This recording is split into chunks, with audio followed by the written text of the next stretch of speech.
আয়ুকাল কমে যায়, বিভিন্ন কারণে ব্লাডটা নষ্ট হয়ে যায়, সেটা হচ্ছে অ্যানিমিয়া। তাহলে অ্যানিমিয়ার সঙ্গে থ্যালাসেমিয়ার পার্থক্য কি আছে? যে অ্যানিমিয়াতে ব্লাড তৈরি হয় কিন্তু তাড়াতাড়ি নষ্ট হয়ে যায়, থ্যালাসেমিয়াতে ব্লাডটাই তৈরি হয় না। সেই জন্য প্রত্যেক মাসে তার ব্লাড দিতে হয় এবং থ্যালাসেমিয়া পেশেন্টের হিমোগ্লোবিন খুব কমে যায়, 3-4 এরকম হিমোগ্লোবিন কমে যায়। তাদের শরীরের স্বাভাবিক বিকাশ হয় না, তারা অন্য কাজ ঠিকঠাক করতে পারে না, শারীরিক বিকাশ হয় না।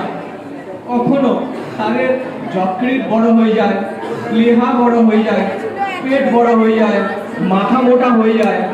তো এরকম তোমরা অনেক বাচ্চাদের দেখতে পাবে সোশ্যাল মিডিয়াতে, যে কিছু আফ্রিকাতে এগুলো বেশি দেখা যায়, মাথা মোটা, রিকেট টাইপের, পাগুলো সরু সরু।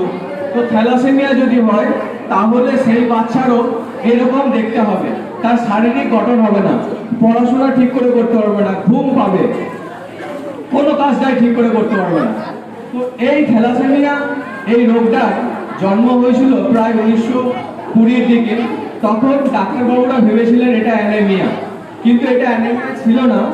কারণ অ্যানিমিয়াতে যেটা হয়, অ্যানিমিয়াতে আমাদের শরীরে আয়রন ডেফিসিয়েন্সি হয়, অর্থাৎ আয়রনটা কমে যায়।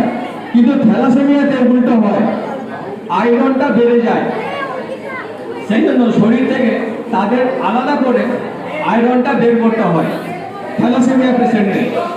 আমাদের যে বর্ধমান থ্যালাসেমিয়া যে ওয়েলফেয়ার সোসাইটি, সেখানে সপ্তাহে 3 দিন করে এখানে ব্লাড ট্রান্সফিউশন হয়, ব্লাড দেওয়া হয়। থ্যালাসেমিয়া পেশেন্টরা আসে, তো তাদের দেখলেই বোঝা যায় ওদের স্বাভাবিক বিকাশ এদের হয়নি।